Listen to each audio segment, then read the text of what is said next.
Hello everyone, my name is Marley, And I'm Gabby. and this is Rockabilly Radio. Come on and let's rock, baby, let's rock and roll. I'll be up a little Bobby Soccer, baby, let's rock and roll.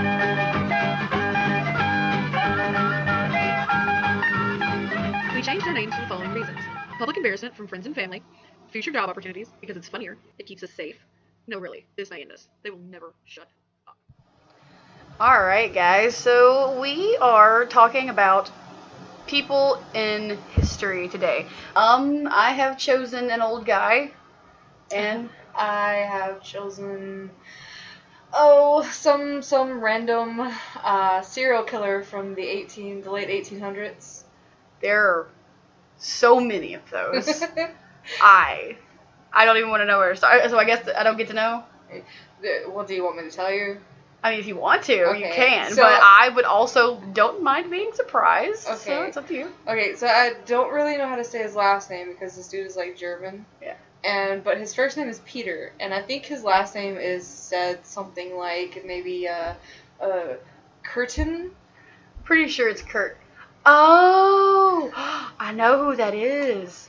That's a vampire of Dusseldork. Yeah. Oh, I'm so stoked. It's that guy. I've probably forgotten more about him than I ever really knew, but I do Yeah. know the general thesis of who that is. Yeah. I picked Nikola Tesla. Hey. Hey, Tesla. No, look, okay, so Nikola Tesla is one of the smartest individuals I have ever thought to read about. Mm-hmm. He's got what's called an eidetic memory, and you'll remember that term from, like, Criminal Minds. Yeah, like Spencer Reed. Yeah, Spencer Reed also has an eidetic memory, so if you can think about how smart Spencer Reed is depicted to be by the oh my god, the actor. He's so cute. He is really cute. He's so cute. Okay, so anyway, did you know he also played a chipmunk?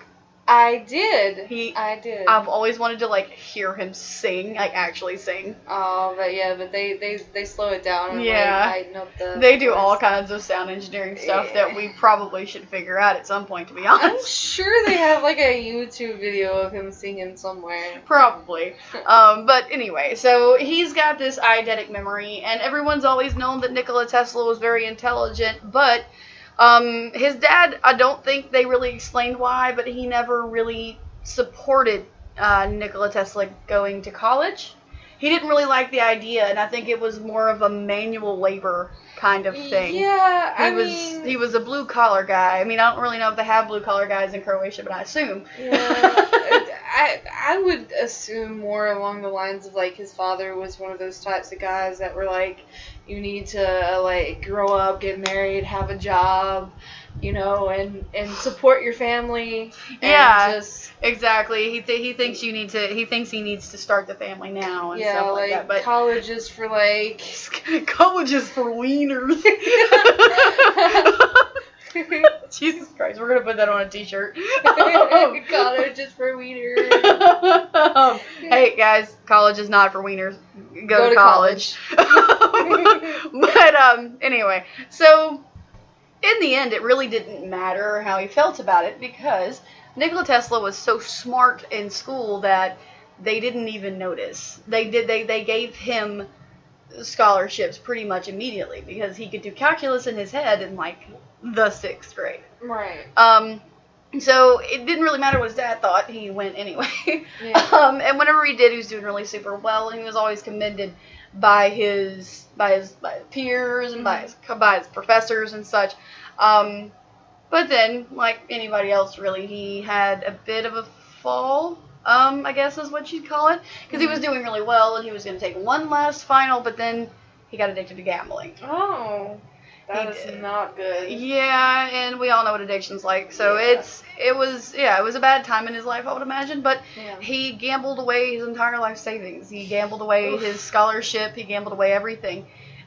He was able to give his dad, he was able to gamble his money back enough to give his dad his money back, and Well, I guess in a way that's some sort of redemption. yeah, I feel like that too. Yeah. He did pay him back though, so yeah, I can give him that. Yeah. And it's not something you hold against anybody anyway. It's not like you or anybody else would do any different in the situation of an addiction. So Right. nobody really knows what that's like but those who've been addicted.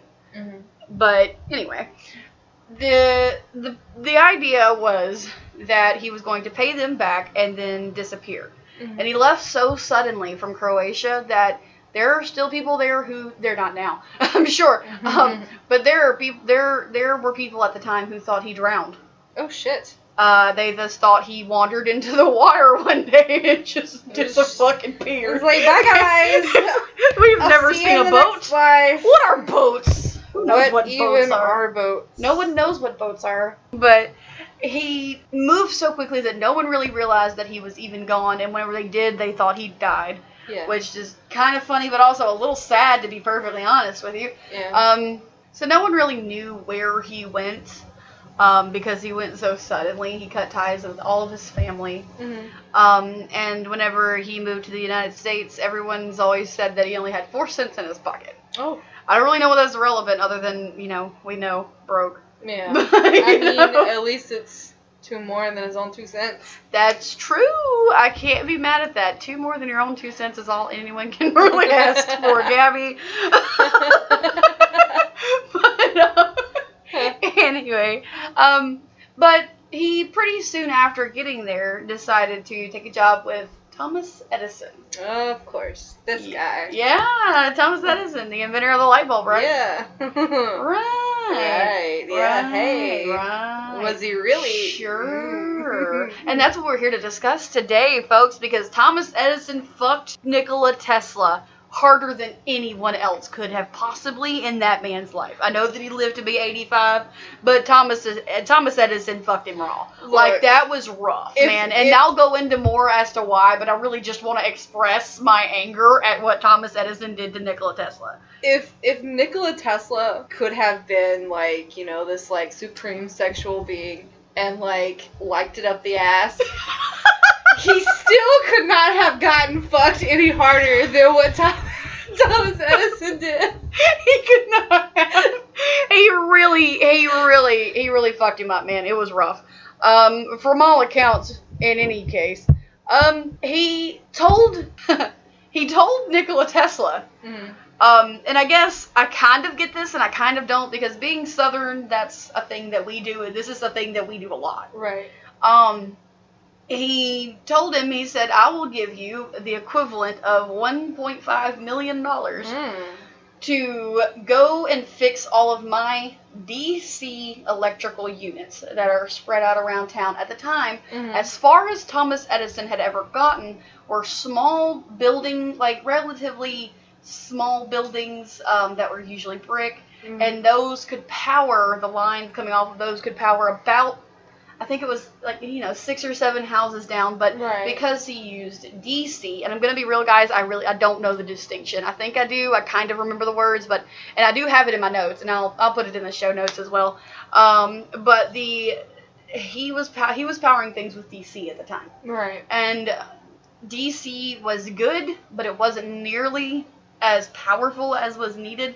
And in order to use Thomas Edison's method of spreading electricity in the first place would have cost exponentially more than it did for us to bring to fruition Nikola Tesla's idea. Right. This was, and whenever, this isn't, we haven't even managed to get to the point where Nikola Tesla has this phenomenal idea that has fed all of us for a very long time, guys.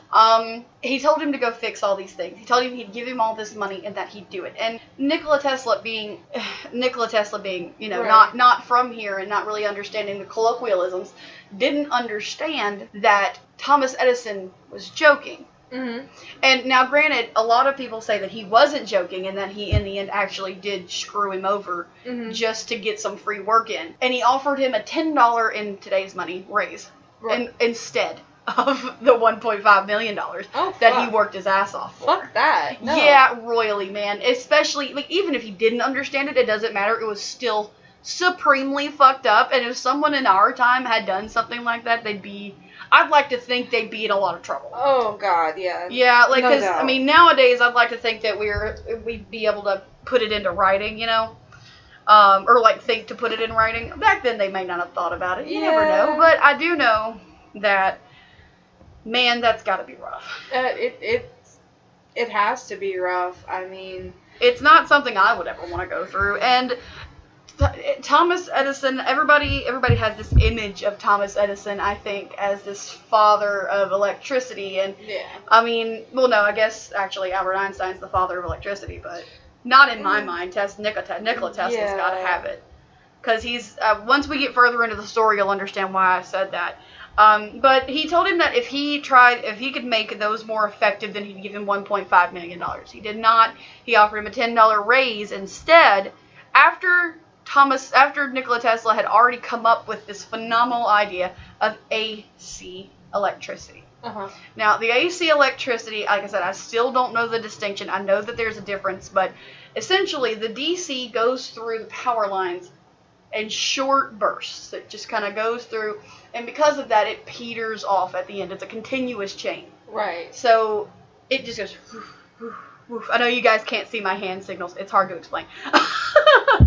It bounces? Basically? No, I say bouncing, but I'm giving the motion of power lines. Okay. I'm so sorry, guys. This is going to be really hard to understand from the audio point perspective, but and then, whereas Thomas Edison's electrical current went through the wires at like a moderate speed. It just went all the way through without any stops. And because, like I said, because it did that, it peters out toward the end, which means that you'd need way more transistors and things like that. Whereas Nikola Tesla's idea used way less electricity, and instead of being long bursts, it was short bursts of a lot more electricity that rock back. Now, those rock back and forth.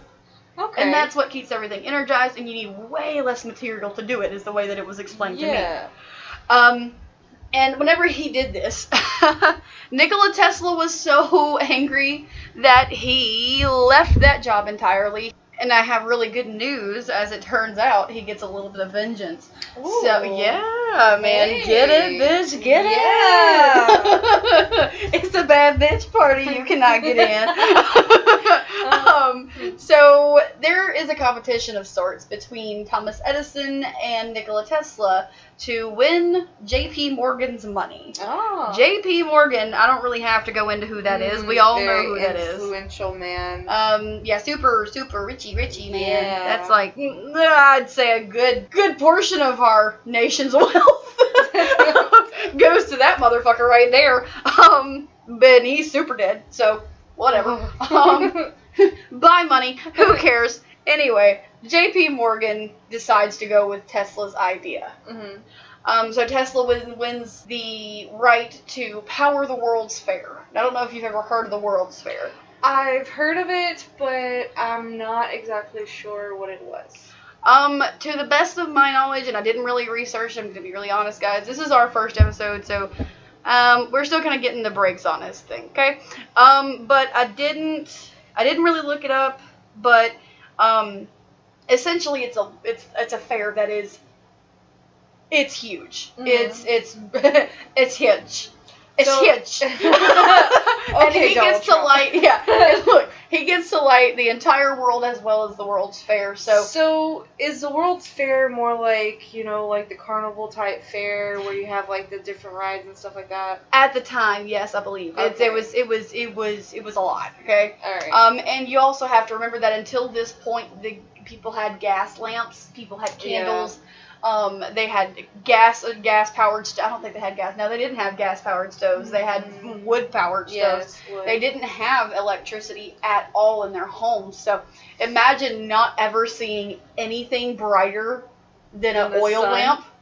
Well, yeah, anything brighter than the sun, that's fair. I forgot about the sun, Gabby. How could you Thanks. Obviously forget about the sun? I don't know, Gabby. I've never seen the sun. Are you a hermit? Clearly, I'm joking, Gabby. Okay. Okay, I just want to throw that in there, man. Like, look, I had to ask. I am lily white, like Caucasus mountain white. But the point is that I have in fact seen the sun. Okay. And so these people, but in the end, it was still, can you imagine the shock of, like I said, seeing only something as bright as an oil lamp. Yeah. And then all of a sudden you walk into the World's Fair and your entire world just I can't imagine anything more stuns earth-shaking. you like a fucking moth to a flame. Yeah, I wouldn't be able to look away. I mean, No. imagine how shocking. And then imagine being able to go from having to go outside to get wood to make your ramen noodles to being able to just turn on a hot plate, bitch. Like, it's like and it just happened almost that fast. It seemed sexy lamp over there. Yeah. Look, it seems to have snowballed from there. It went from there to everything that there's so many things that we would not have without Nikola Tesla's technology. Yeah. We would be done, skis, man. I have no idea where we would be if we had been left to the devices of Thomas Edison. Obviously, we would not have cell phones. No. That is like a large staple in society today. Yeah. Well, we would probably have the cell phone, but we wouldn't have the gyroscope inside of the phone that allows you to like turn it and stuff. And I don't fucking know what a gyroscope is. I think I'm also saying the wrong word, but it's the thing that tells your phone where it's at. Okay. Yeah, it's the thing that tells your phone where it's at. It's not GPS, but it also tells it like if you've dropped it, if you you turn your screen. Yeah. Haptic feedback, maybe? I can't. It's I a word, and there's some stuff, and things Yeah. happen, and Nikola Tesla It's fucking all did it. Just technical. fucking believe me. Anyway, after that, let me look at my notes here, guys. I forgot to mention something very important. In the process of Nikola Tesla getting all of this started, and receiving this contract and being super proud of it, in the middle of all of this, Yeah. Thomas Edison, oh my god, guys, Thomas Edison is paying small children to steal dogs for 25 cents a piece so that he can electrocute them with AC power in front of people in order to smear Nikola Tesla's name. So that maybe J.P. Morgan would change his mind. What kind of douchebaggery is this? What kind of fucker is this? But no, I don't understand. He also killed an elephant. He electrocuted an entire elephant. The whole fucking thing, bitch. Just zap the fuck out of it. Zap, bitch. It was done. People are like, there's videos of people being horrified, and he was trying to get people to stop supporting the idea of Tesla's AC power. Because it was more dangerous than his? It wasn't, though. His was more well contained. There was more electricity, that's true. Yeah. And it was definitely more amperage, which I think somebody said upwards of 8 million amperage, which sounds like a lot, and it was at the time, but it's not really now. Yeah.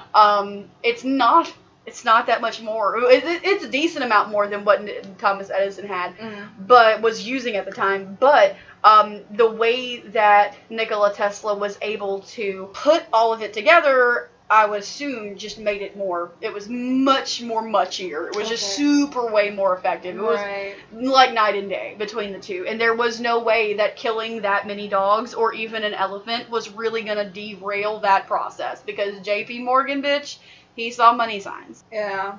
Money is God to these people. Yeah. And I'm also going to be real, like I said, even money and, capitalism, in spite of it, I'm still very grateful to what Nikola Tesla gave to us. Yeah. So that's the general story that everybody gets. He goes through some more things as he gets older, as everybody does, but he proceeds to improve upon everything that he's invented and invent many, many more things. After this came, the Tesla coil actually was one of the first inventions that he ever came up with. Right, of course. Right, and you recognize... everybody's heard the name. Yeah, Tesla everybody recognizes what a Tesla coil is, and the hydroelectric power plant is one that most people don't realize. Yeah. He built the world's first hydroelectric power plant. Somewhere along the line, I think I knew that, but at the same point, I don't fully understand what that is. It was a power plant that produced AC power. In the end, what Tesla really wanted was to harness the power of Niagara Falls. Okay. Yeah. So basically, with the name hydro, you get the water. it's water electricity, and he's not, and he was thinking a little bigger than, and that's the thing that Nikola Tesla regularly did. That he was regularly accused of was thinking way ahead of his time. Yeah, he was definitely a big dreamer. Yeah. And once you get people who think so far ahead of their times, they get criticized and judged and just basically berated because they are so far ahead. Exactly. And on top of that, and on top of that, the technology and the things that we can do today, it just really hadn't caught up with him. He was just more afraid of the idea of using the Niagara Falls to produce electricity, because Niagara Falls is important because it's very large. Now, he did wind up, like I said, he did actually build it, but he built it somewhere else. I'm not sure where. It wasn't actually on Niagara Falls, but he did build one. Okay. And it stood there in use until it was, you know, demolished. Well, no, I think it's still standing, but it's like a historical. It's out of use now? Yeah, it's out of use. They've built another one not far from it. Okay. That's a more modern one. It does the same thing. But the other one, I'm pretty sure, I don't really know. I would assume that it's probably a tourist attraction. If it's... Unless they did tear it down. I don't actually know. Maybe we could research that some other Yeah, we'll time. look it up and we'll put it in the show notes for you guys. But in the end, he really gave Thomas Edison the big go fuck yourself. He gets this thing. He does so well. After this, he doesn't really have any huge issues. Once he's gotten once he gets the contract with J.P. Morgan, there are no huge conflicts until you get to what a lot of people consider to be the most important part that you'll ever hear about the Nikola Tesla story, and that's the conspiracy theories about his missing files. Yes. Have you heard anything about this? I'm not sure what is in the files or what it revolves around. Yeah. But I do remember hearing, or maybe even watching, like a show about, how the conspiracy theories about the files being missing. Yeah. And it was much more than that as well. It was also, it wasn't just the fact that they disappeared. Nikola Tesla, he died in a hotel room, actually, but he didn't die in this fire, but he lost the majority of his work to an explosion at his factory. Oh, wow. Or at his lab, not his factory. But yeah, he lost a lot of his work. He was heartbroken. As you can imagine, he would be. Yeah, I mean, you work on something. Yeah, he worked for a really long time, and he was actually, some people say that he was working for the United States government. That's a theory in itself. Yeah, that's a theory in itself, and I really won't go into that one today, guys. Because I don't know how much of that I believe. I mean, I know that he worked. I can imagine him working with the government, but I haven't seen anything to prove it, so I don't want to put it into print here, and say that it is for sure. But he's definitely got a lot of really bad stuff going on in this area of his life. He loses his labs, and a lot of his research is lost, and then not long after that he actually passes away. Whenever he does, all of his paperwork was meant to go to his nephew. His nephew's name was, hold on, let me get my notes here, Sava Kosanovic, I think I got that right, who at the time was the Yugoslav ambassador to the U.S., and it was meant to go to him. It did not, though. Some of it didn't. A lot of it was also looked at by an MIT, the leader, an electrical engineer from the Massachusetts Institute of Technology. He was meant to evaluate the papers to determine whether they contained any ideas that were good, that were usable to the United States government. Right. Really, I would assume. Right. And he says there weren't. But then there's all of this mention, I don't know if you've ever heard of this, but apparently Nikola Tesla created a fucking death ray, bitch. Death ray. A whole ass motherfucking death ray. No. Okay. And now, I don't know how much of this is true. Now, it is in his research. It's that he talked about it. Right. But according to this, I think his name is John G. Trump, and if this guy is related to our president, I can't. I quit. I'm done. I'm going home. Because I just can't. I can't. I won't. But this John G. Trump character reportedly looked at this and analyzed all of Tesla's efforts and concluded that essentially they're primarily a lot of speculative work, philosophical, and kind of a promotional character in a way. Yeah. And he said the papers didn't really include anything that were workable principles.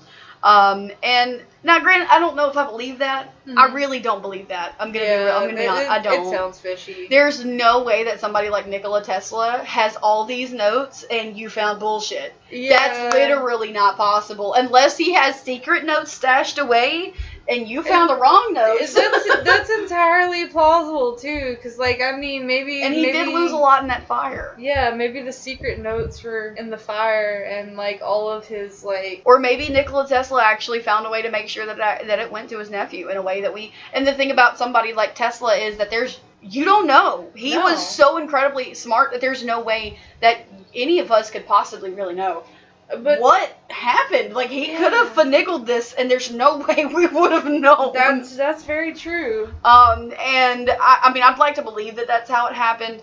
According to the FBI, they feared that Kasanovic would try wresting control of Tesla's technology in order to make information a little easier to get to the enemy. Yeah. And even considered arresting him to prevent this. But in the end did not, and the U.S. court did in the end declare that he was the rightful heir to Tesla's fortune and to Tesla's what was left of it. I'm sure it was substantial. Oh, I'd like to no think doubt. it was anyway, No right? doubt. And he gained the right to his uncle's estate, and I'm really glad that he did. But then again, we don't really know who this guy was anyway. That's either. very true. I mean, this guy could have like sold off his uncle's projects or like his little schematics. He could have easily done that, and these are not the kind of people that I would. Anybody who's got more money than me, I'm sorry, I just automatically don't trust. That's true. Yeah, like, and I don't mean rich people can be wicked. Yeah, and they're ruthless, and I don't know, that's not why they have their money all the time. I'm sure it is in some cases, but no. There's no excuse for being a shitty human. There just definitely isn't not. one. Definitely not. It doesn't matter. And then I'm not talking about people who make, $12 an hour, because if anybody's curious, I only make 11. I'm not talking about that. I'm talking about people, I'm going to summarize this really quickly. Mm-hmm. Eat the rich. Yeah. Okay.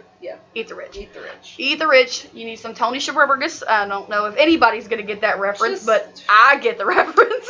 Robin Hood, but more cannibalistic, eat the rich and then, divide all of their entire savings to the poor.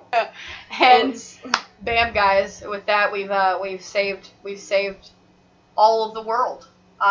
Just eat the rich. Eat the rich and divide the money. Yeah, between that's it. All of the minorities, that have been oppressed since the beginning. Yeah, because fuck the patriarchy. I think that basically ties it up, guys. Nikola Tesla was the kind of person who you don't soon forget when you've done the research that I've done today. I was shocked whenever I initially decided to look into the Tesla stuff. I didn't really even think.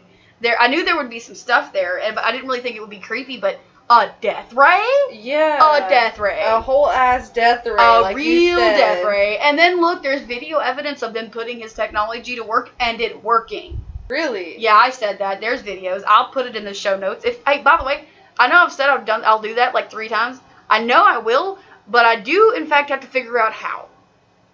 So there's that.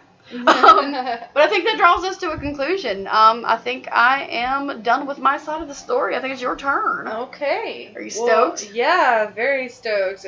Mainly, I'm kind of disturbed because this dude was a fucking monster.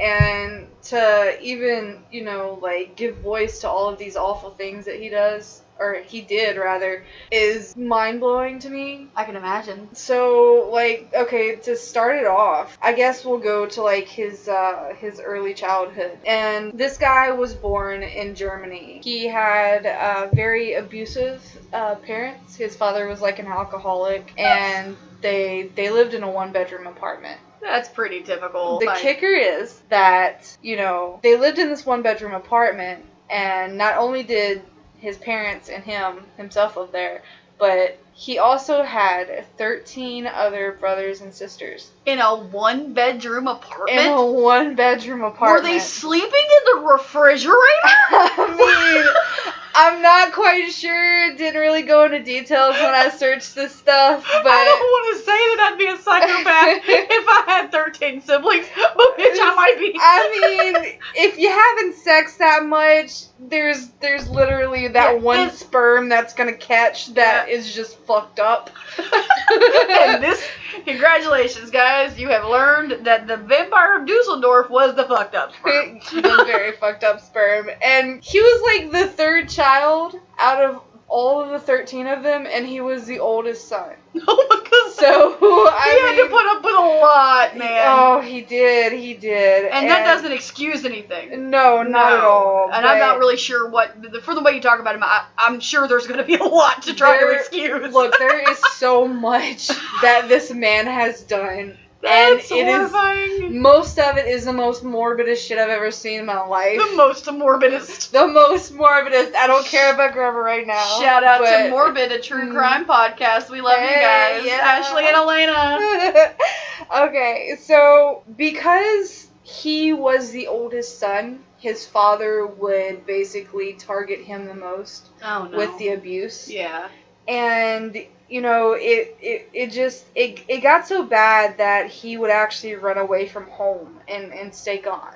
Oh man. For weeks at a time. And I guess if you had 14 fucking kids, you wouldn't notice. That's very true. And like while he's on the streets, you know, he would turn to like petty crimes and you know, just to like do like these horrible things to get his food and his clothes. You know, like mainly what anybody else would do. Right, and these what you're describing to me are, to the best of my knowledge, the founding, like the building blocks of how to become a serial killer. Yeah, how to build a serial killer. This is exactly what you do. If you want to build a serial killer, this is what you do.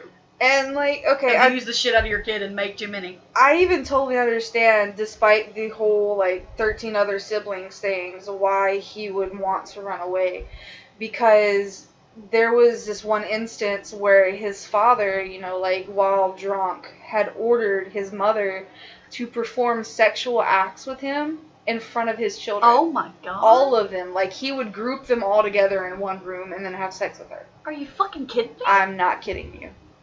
It's awful. Oh man. And not only that, but also his father was like jailed for 15 years for sleeping with a daughter who was only 13. Oh god, these people in the number 13. Yeah. What the fuck? It's crazy. And just be breaking that. Ow, man. Yeah. Ow. Yeah. No. So like his whole childhood was nothing but cramps and just perverseness. I mean, it was awful, and to read about this shit is just appalling. But getting more into how he became a murderer. Okay. The earliest that I could find was where he was at the age of 5. Now, he didn't really do much, I guess you could say. Like, it wasn't really linked to him in the specifics. Right. But he did try to drown his, like, neighborhood friend. And I'm assuming that, like, this child was, like, the same age as him. You know? You can't see my facial expression. I don't know what to tell you. It's bad. Yeah. And while he was on the streets, he met this animal catcher. And like animal control? Yeah. He grouped up with him and followed him around. And he started taking notes because this guy would take the animals that he caught. And he would, like, brutalize them and kill them. Oh, no, well, there's your final builder block to a serial killer. Definitely. That's the last one. That's the final puzzle piece. Mm-hmm. Yep, you're right. So, admittedly, his first murder was at the age of 9. At 9? 9. This is what he told police. They still can't link corroborate him. it, Yes, right. but he admittedly said that his first murder was at the age of 9, where he pushed a schoolmate off of a floating log, you know, like the little log rafts that you ride, and he couldn't swim. So knowing this, he knew this boy couldn't swim. So he pushed him off, and like this other boy jumped in, tried to save the boy that couldn't swim. And then like the Peter Curtin dude, he held the boy who tried to save the other one under the water so he would drown. Oh my god. Yes. And after that, both of the deaths were ruled accidental. How, bitch? Yeah. How? Oh my god. Look, can you imagine the feat of strength it would be for a 9-year-old to hold someone underwater? God. And, it doesn't really go into detail about the ages that the boys were whenever they died.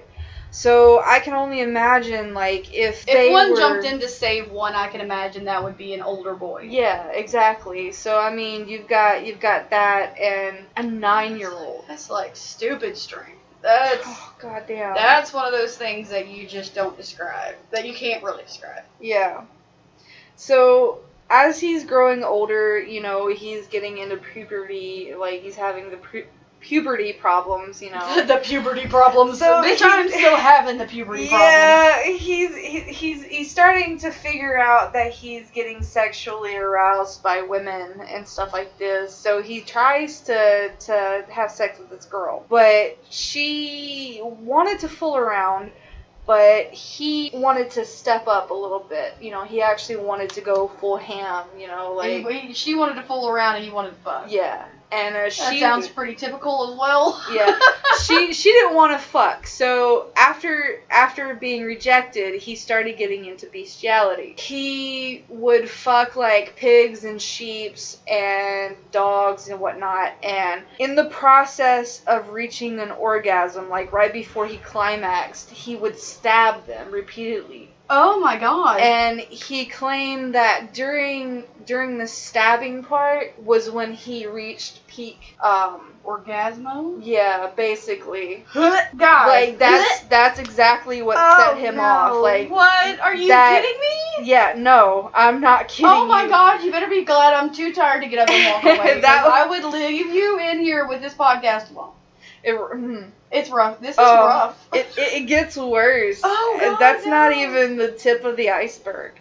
Jesus Christ. So after he becomes like this whole sexual fiend and everything, he tried to rape the same sister that his dad molested. I mean, could you fucking not? There's 13 of them, and you pick the one that's already had to deal with your dad's bullshit? Right. What the fuck? Okay, but in 1897, he apprenticed as a molder under his father's orders. Molder? Yeah, he left school. He left school, and like his father was like, "You need to do this, you need to do that," and he got himself an apprenticeship as a molder. What is a molder? I'm assuming that it means like how you mold things. It's kind of self-explanatory. Bitch, I guess. Well, I'm thinking about crown molding.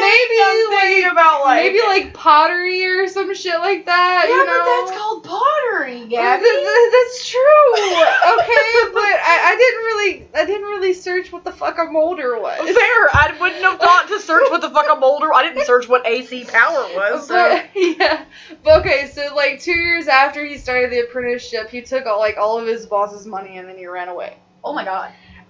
He was found in like a different city by the police and sentenced to like 1 month in prison for theft and breaking and entering. Oh man. And that's when his prison records start. With something as simple as that.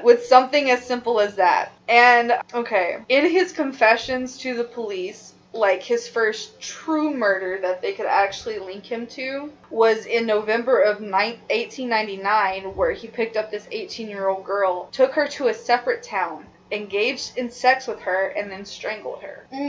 Yes. So this was just do you know anything about the victim? I don't really know anything about the victim. They didn't really go into much detail. I think I could have gotten her name, but I forgot to write it down. Fair enough. But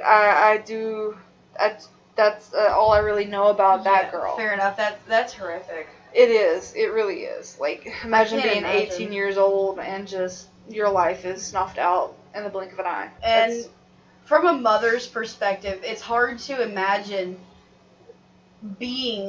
having to be the person who is his mom. Now, granted, she's not a great person fucking either, clearly, because she just be like trying to get people to rape babies. and succeeding. Wait, no, that was the dad, wasn't it? The father was the one that was okay, so they never really children. mentioned anything about the mother other than the fact that children were basically walking out of her vagina. And the fact that he would constantly perform sexual acts with her in front of the children. Yeah, in front of the children, yeah, clearly. And I can't imagine having to be that child's mother. Oh, definitely. And I don't ever want to have to be in that position. And I don't ever want to have to be in the position of the victim's mother either. Mm-hmm, definitely. But, okay, so, like, moving on, he was, like, drafted into the German army in 1904. Ooh. We're blowing her away. Yeah, but he deserted the army. And Shocker! He started committing acts of arson. He committed, fire. He would set fire to, like, barns and stuff like that.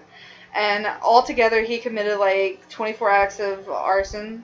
And he admitted that he did it for, like, sexual release. And... Fire. And he did it in the hopes of, like, maybe, like, he would catch, like, some straggler sleeping in this barn and maybe burning him up. So the prospect of burning a random stranger up got him off sexually. Got him off. Like, I'm talking, like, further into this, I found out this man just, like, spontaneously ejaculates like that.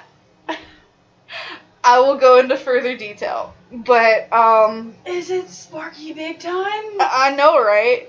But, like, the military actually found him and tried him for the desertion. And he was, like, sentenced to jail from, like, 1905 to 1913. I'm sorry, I'm still stuck on auto-splooshing. Okay, so this is where it starts to get into, like, the spontaneous ejaculation thing. You say spontaneous ejaculation. I'm saying auto-sploosh. It's an auto-sploosh. Okay, so, The auto-sploosh started. So, he claimed that this whole imprisonment, this specific imprisonment was the time where his thoughts became more erratic or erotic, you know, but his fantasies, like, started to become darker and deeper, and he started to entertain ideas of killing people in masses. That way he could get back at society. And yes, because that's the way. Yeah, right. He said that the fantasies would become so vivid that in his mind that he would just, like, get off like that. He would... Just the thought. Yeah. Okay, that's super fucked. And I mean, he was already super fucked, but now he's super fucked. Yeah, but he would ejaculate at the idea of it. Jesus. I mean, well, and that makes you wonder, why did he even do it if he could just think about it and not have to worry about having to go to prison? Perverseness. Maybe he just, like, wanted... The real thing? Yeah. Yeah, I guess that it doesn't make sense, but I get where that idea comes from, you know. Yeah. So, after he got released, I think he was, like, moving back and forth from city to city, and one day he happened upon this, like, bar type deal. I forgot, like, maybe like a pub kind of. And during his, like, exploration of this, because I think they had, like, the little rooms up top where you could, like, rent out the rooms and stuff like that. Yeah, like a... And he found, like, this 9-year-old girl that was sleeping. Oh. And she basically didn't know anything. She did not wake up. He strangled her, and then he slashed her throat twice and ejaculated as her blood was dripping off of the bed. Oh my god. I can't. And the next day, he, like, returned close to the tavern. That's what it's called. It's called Tavern. But he returned close by, and just to hear about what the locals thought about the murder. He got off on the repulsion, the disgust, and it gave him like a sense of gratification. It fueled him. It did. It fueled him. And in the weeks that followed, he would like travel to her grave, and whenever he would like touch the dirt and everything like that, he claimed to have ejaculated again. Why is this something that you're mentioning so often? I don't need to know what happened. I don't need to know that your dick is on auto splooge, dude. Just really, like, I can get inform the criminal profilers because they need this shit for later use. But I don't need to know, bitch. I get that, but all in the same breath, I just really want you guys to know how like sick and perverted this dude was. Right, like, I understand. I get it. He was awful. He's truly, this is... So, in 1923, he married an ex-convict named August, I think. August. And she was imprisoned for shooting and killing her ex-husband. And along with that, she was also an ex-prostitute and currently a sweet shop proprietor. Ah. And it's August, like the month. Yes. Okay. So after they were married, he claimed that the only way that he could possibly have sex with her was to think about doing violent acts against others. Like, even on their wedding night, he couldn't do the thing. Yeah, he couldn't consummate their marriage unless she initiated it. Oh my god. Yes. Well, I don't feel bad for him. I feel bad a little for her. I don't actually know if she... Well, she was an ex-convict, and she shot and killed her ex-husband. So, I mean, she wasn't... Okay, look, but that might have been justified. You never know. That's true. I mean, she wasn't on par with him. Not justified. Okay, self-defense. Yeah. You know. Yeah, definitely. But anyway, sometime after that, they moved back to like the Dusseldork, where he was originally from. Dusseldork. And he started engaging in affairs with two other women whom he strangled like repeatedly. When his wife found out about it, called the police, and the police were like questioning the two other women, and one of them had said that Peter told her. That's what love means. No. What? No, then you could not be any more wrong. Right? What? Right. I can't now. So he was sentenced to 8 months in prison for seduction and threatening behavior, and was released 2 months early on the exception that he left Dusseldork. So there was just like, alright, look, if you will get the fuck up at the Dusseldork, we will leave you alone, but we just really need you to get the fuck out. Yes. Like, I just need you to really just leave. Yes, exactly. That's hilarious. But the thing is that he appealed that, and he was able to go back to Dusseldork. He appealed his exile. He appealed it, and they said, hey, okay, this is legit, so you can come back. What the fuck? They were just like, huh. Alright, cool. Gucci, go for it. What the fuck? No! Yep. So starting to get a little bit more into, like, the serious murders and, like, the progression of who and what he became, there was, like, this elderly woman named Apollonia, thank you. He stabbed her 24 times. Oh. With a pair of scissors. Oh, no. Dragged her into an underbrush. Oh my god. But she survived all of her injuries. All of them. Okay, like, that's a bad bitch party. Like, it said, I remember the article that I was reading said that even though he stabbed her 24 times and, like, cut so deep that it hit bone, she survived all of it. Oh my god. Yes. Bitch, get it! Yes. Oh my god, that's awesome. It's not awesome that it happened, but it's awesome that she survived. Yeah. She commenced the bad bitch party, in fact. Yes, and there was also another 9-year-old girl named Rosa.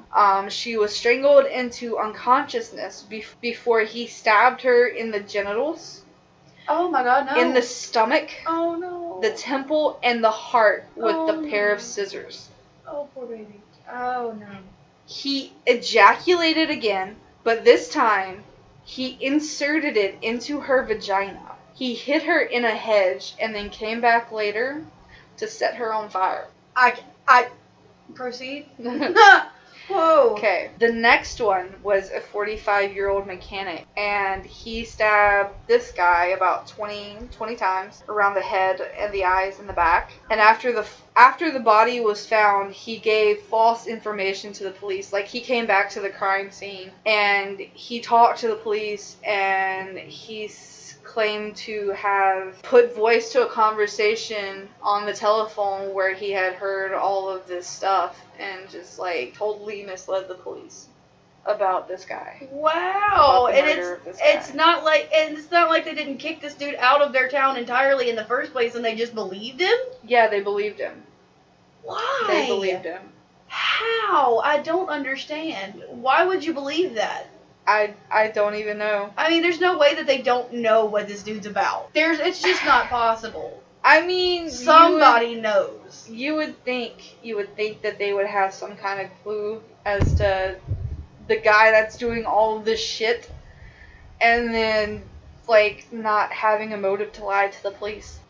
Yeah, that's exactly it. Like there's nobody else that would have a motive to lie to the police. You're exactly right. Yeah. Okay, so he attempted to strangle like 4 more women, but he's not known to have killed any more victims until like maybe August of that year of 1929. And he raped, strangled, and repeatedly stabbed a young woman named Maria. Was it Maria? Maria.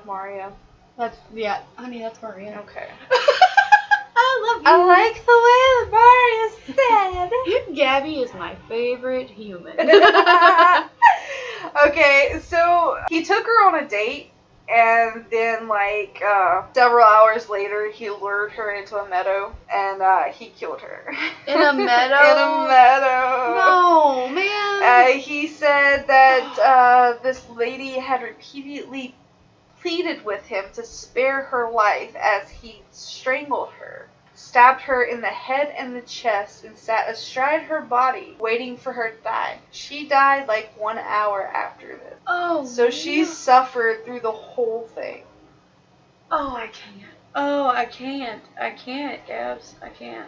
He buried her in a cornfield and then returned several weeks later with the intention of nailing her decomposing remains to a tree in mock crucifixion to shock and disgust the public. And this is just how you get your fucking giggles?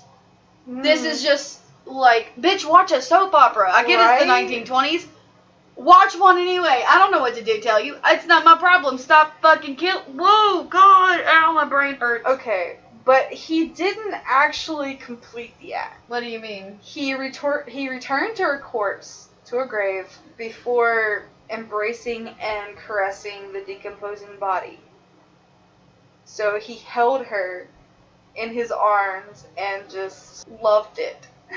Loved the dead body, caressed it. He did the dead body a snoogle. Yeah, he did her a snoogle.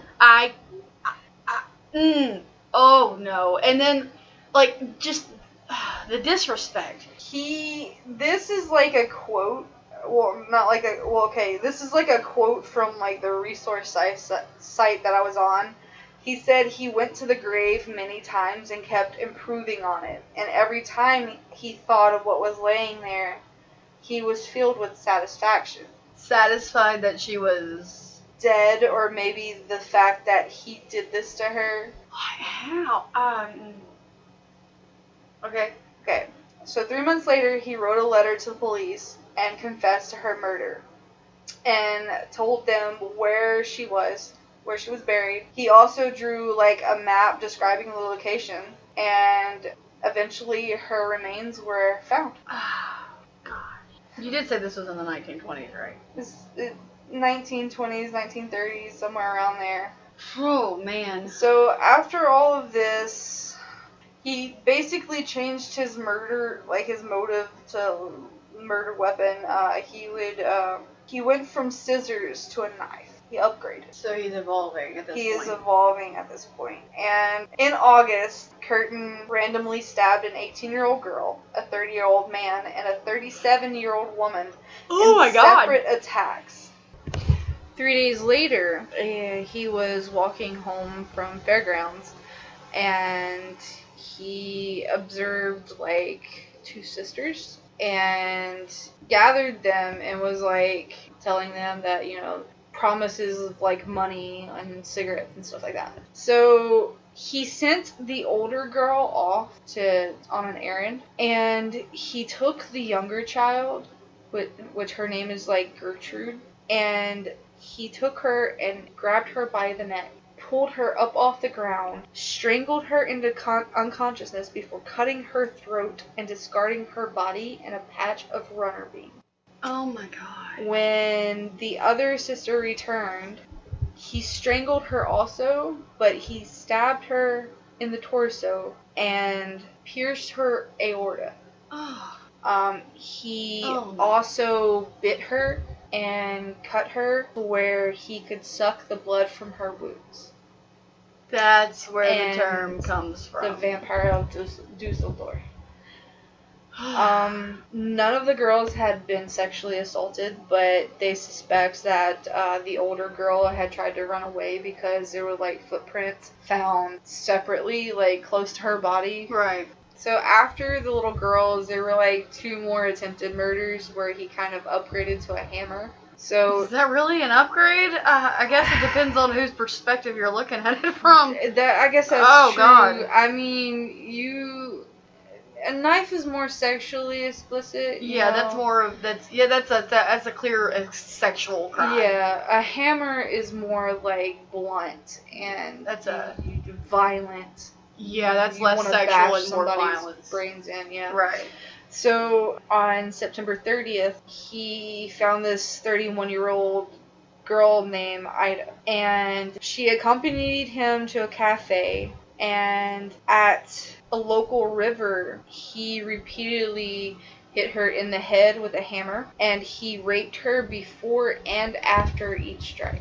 She regained consciousness at one point and begged for her life, and in response, he simply hit her again and proceeded to fuck around with her. Oh god, I can't. 11 days later, he encountered another girl, 22-year-old, named Elizabeth. They went for a drink at a cafe, and then they took a train to another city, and they walked alongside one of the rivers where she was struck across her right temple with a hammer and then raped. He struck her repeatedly, and then left her for dead, and she was found the next morning. She had died from her injuries. Oh no, I can't. But I can't wrap my mind around that kind of senseless violence. It is very senseless. I mean, he's just going and he's like invoking all of these crazy ass fantasies. And you can't, there's no way to make someone's mind like ours wrap around something like that, because there's no way there's no way. Yeah, and you know, he didn't even really have a preference when it came to the people. I mean, he murdered like men, women, and children. He was indiscriminate. Most of them being women and little girls, but he would still kill the men, you know. Yeah. And if I had to assume, I would think that was more of a power thing. Probably. Because it was probably easier to kill women and children. Yeah. Definitely. So the last notable murder that I have in these notes is like on November 7th of 1929, he came across this 5-year-old girl.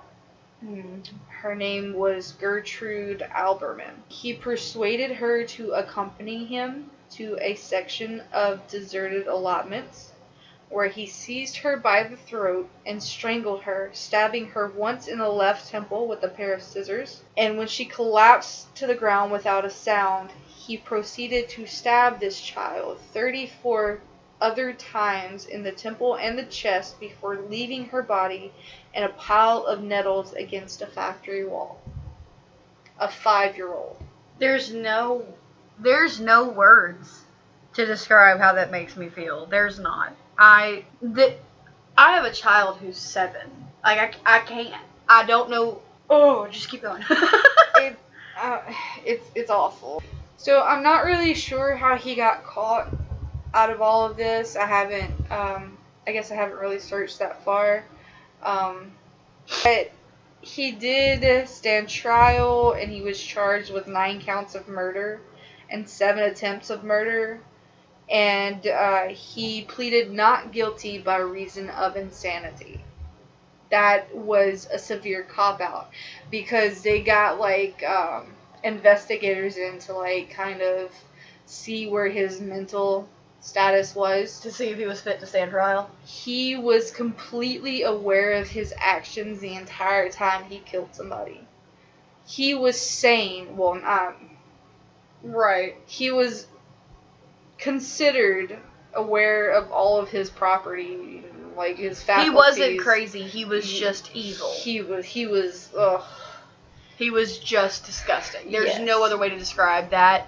That is the lowliest fucking rag that you could possibly have picked from the bottomest of the barrel. Like, he is the fucked up sperm. He is very much the fucked up sperm. So the trial lasted like 10 days, and on April 22nd, the verdict was delivered. They found him guilty, sentenced him to death on 9 counts of murder. He was also found guilty of the 7 counts of attempted murder. He displayed no emotion as all of these sentences were passed. Well, bitch, you don't get to have one. But you can cry if you want, but all we're gonna do is dance about the fact that you're sad. I don't know. Good, bitch. Good, fucking good. So oh god. So, like, basically he did, like, the ultimate thing, though. Whenever, after his sentence was done and over with, he, and I quote, he now saw his crimes as being so ghastly that he did not want to make any sort of excuse for them. So after killing so many people and trying to attempt to kill all of these other people, now you're sad? It takes you a court hearing to figure out all of these things that you did were just... Oh, shit, a bitch, I must have fucked up. That's what did it? Yeah. No, it's like the ultimate cop-out. So not only are you evil, you're also manipulative. Manipulative. No, yes, but you're also dumb as fuck. Yeah. Because nobody's gonna fucking fall for that. I mean, okay, let me rephrase that. I would not have fallen for that. Yeah. There's no fucking... No remorse right whatsoever, even during sentencing, and then all of a sudden, now you're remorseful, right? Please. That's a worse excuse than some of my ex-husbands have been able to come up with. Okay, so... And I really thought he had it in the bag, bitch. Oh, I know. So he never appealed his conviction, but he did petition for a pardon, and it was rejected. So he asked for a confessor to come in, and A confessor. What is that? Basically, it's like where you go to maybe like Catholicism, where you go to like divulge all of your sins to your father, your priest. Did you just call the confession closet the confessor? That's literally what it says. His confessor. Okay, so that's a person. Whenever you said that, I thought you were talking about the fucking closet that you get in to talk to the priest. No. I thought you were calling that the confessor, and I was like, no. Introducing the new confessor. So he asked to write letters of apology to all the relatives of his victims, and like one final farewell letter to his wife. All of them were granted. He actually got away with writing all of his letters. So not only do all of these families have to go through a death, a murder, a morbid time in their life, but now they get to hear from the bastard that caused it. Yeah. Oh my god. That's evil. That's evil. That's so dark. Holy shit. Yeah. Well, did he spend the rest of his life in jail? He did not actually. At 6 o'clock on the morning of July 2nd in 1931, he was beheaded by guillotine. Guillotine.